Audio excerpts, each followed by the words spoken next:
Hey everyone, in this tutorial, I'll show you how to enable monetization with AdSense in 2026.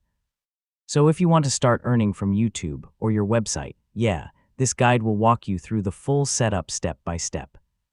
First, open YouTube Studio and sign in with the channel you want to monetize. Now click the Monetization tab from the left side menu. Here you'll see your eligibility status. You need to meet YouTube Partner Program requirements before monetization can be enabled. If you're eligible, click Apply and follow the steps to join the YouTube Partner Program. Now you'll be asked to link a Google AdSense account. If you don't have one, you can create it here. You can either connect an existing AdSense account or create a new one. Make sure you only use one account per person. Fill in your payment details, address, and verify your identity to complete AdSense setup. After submitting, YouTube will review your channel. This can take a few days or sometimes a couple of weeks. Once approved, go to your videos and turn on monetization to start earning from ads.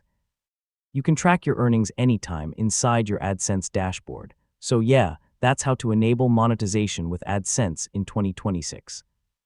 Once everything is connected properly, your channel can start earning from ads automatically. Thanks for watching, and I'll see you in the next guide.